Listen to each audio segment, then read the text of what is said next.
کہ ریاست ہمیں انسان نہیں تصور کرتی, پاکستانی شہری نہیں تصور کرتی. بہت بوڑھی ماں ادھر بیٹھی ہوئی اپنے بیٹے کی تصویر لے کر. جس دن آئی تھنک میرا دل بہت ٹوٹا تھا اور میں گھر جا کے بہت زیادہ روئی بھی تھی. مارنگ بلوچ کی جو ہے پرسوں پیشی بھی ہوئی تھی, آپ کو کیا لگتا ہے ان کی رہائی کوئی ممکن ہو سکتی ہے؟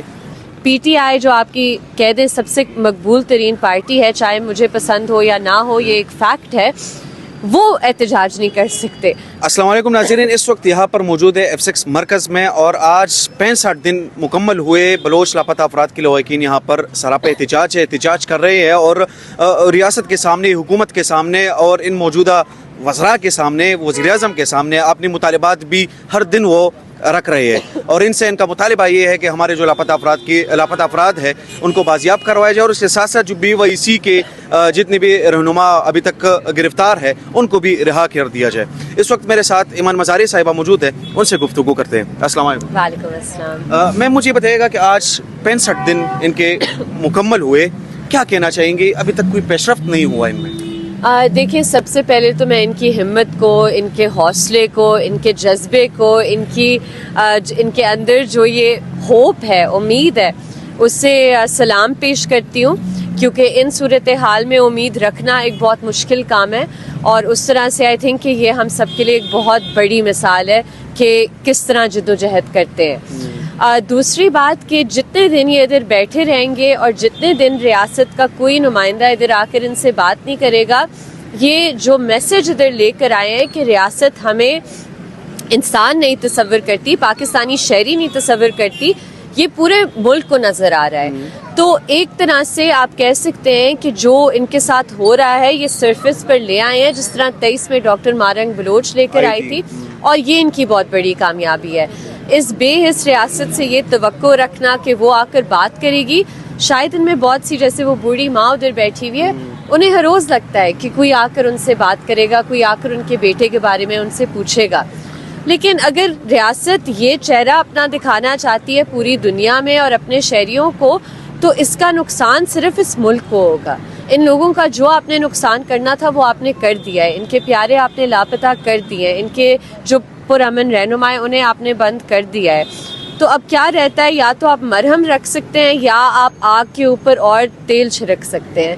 تو آپ کا فیصلہ ہے, آپ نے کیا کرنا ہے. ایمان مزاری صاحب مجھے یہ بتائیے گا کہ آپ یہاں پر روز آتی ہے, ان لوگوں کے ساتھ آپ ہوتی ہے, کڑی ہوتی ہے ان لوگوں کے ساتھ, کوئی ایسی سٹوری جو جہاں پہ آپ کو بھی لگا ہو کہ کم از کم ریاست کو تو ان چیزوں کو کم از کم دیکھنا چاہیے؟ باقی تو یہ ساری سٹوریز ہے, لیکن ایک ایسی سٹوری جنہوں نے آپ کو بھی وہ کیا ہو کہ مطلب یار ان کے ساتھ کیا ہو رہا ہے. دیکھیں, میں آنیسٹلی جب انہیں دیکھتی ہوں, خاص کر جو ایک بہت بہت بوڑھی ماں ادھر بیٹھی ہوئی اپنے بیٹے کی تصویر لے کر, وہ میری والدہ سے بھی بڑی ہیں عمر میں, اور مجھے پتہ ہے کہ میری والدہ کے لیے کتنا مشکل ہوتا ہے اس کیمپ میں آ کر بیٹھنا, ان کے ساتھ اظہار یکجہتی کرنے کے لیے. اور وہ بوڑھی ماں زمین پہ بیٹھی ہوئی ہوتی ہے دوپہر 2 بجے سے لے کر رات 10 بجے تک.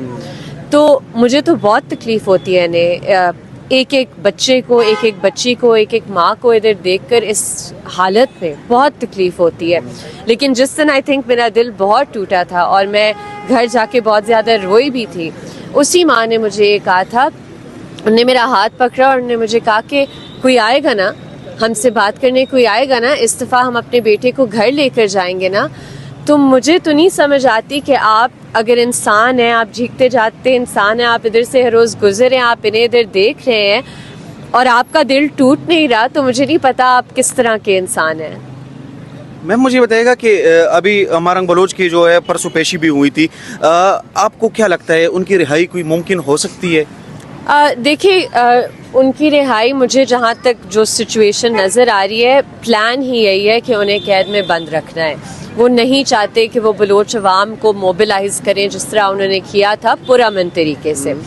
تو ایک طرح سے مجھے جو لگ رہا ہے, میں غلط بھی ہو سکتی ہوں, لیکن مجھے لگ رہا ہے کہ ریاست چاہتی ہے کہ ابھی بلوچستان میں صورتحال مزید خراب ہو, کیونکہ اگر بدامنی مزید بڑھے گی اور یہ جو پرامن لوگ ہیں ان پر یہ تہمتیں لگائیں گے, تو ابھی امریکہ سے بھی آپ کو پتہ ہے ہمارے بہت اچھے تعلقات چل رہے ہیں, سعودی کے ساتھ ہم نے ایک ڈیفینس پیکٹ بھی سائن کر لیا ہے.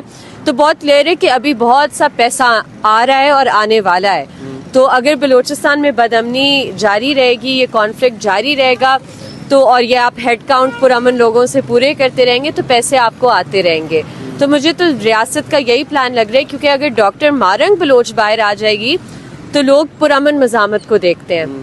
آپ نے دیکھا ہزاروں لوگ باہر نکلے. پرامن احتجاج تو ہر کسی کا حق ہے, ہر کوئی کر سکتا ہے. بالکل, لیکن اگر آپ مارنگ بلوچ ہیں آپ نہیں کر سکتے, اگر آپ بلوچ ہیں یا پشتون ہیں آپ نہیں کر سکتے. اور اب تو سٹیج یہ آ گیا کیونکہ ہم نے ان کے لیے اس ٹائم پر آواز نہیں اٹھائی, ادھر کے رہنے والوں نے, پنجاب کے رہنے والوں کے, کہ آج پی ٹی آئی جو آپ کی کہہ دیں سب سے مقبول ترین پارٹی ہے, چاہے مجھے پسند ہو یا نہ ہو, یہ ایک فیکٹ ہے, وہ احتجاج نہیں کر سکتے.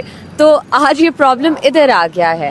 تو اس لیے بہت ضروری ہے کہ جن کے ساتھ یہ, اور صرف ان کے ساتھ نہیں جن کے ساتھ یہ ظلم ہو رہا ہے, جن کے پاس آنکھیں ہیں وہ دیکھ سکتے ہیں کیا ہو رہا ہے, کہ وہ اٹھ کے کھڑے ہو جائیں. کل آپ کی باری آنی ہی آنی ہے. ایسا آپ اس غلط فہمی میں نہ رہیں کہ ہم چپ رہیں گے, ہم گھر پہ بیٹھیں گے, اچھے بچے بنیں گے تو ہمارے ساتھ کچھ نہیں ہوگا. میں آپ کو 1000 اچھے بچوں کی کہانیاں بتا دیتی ہوں جو گھر میں بیٹھے ہوئے تھے, جن کا کسی چیز سے, کوئی سیاست سے, کسی بھی چیز سے تعلق نہیں تھا, اور اگر ہوتا بھی تو یہ ریزن نہیں ہے ڈسپیئر کرنے کا. لیکن پوائنٹ یہ ہے کہ کوئی بھی محفوظ نہیں ہے. بہت شکریہ میم. Thank you.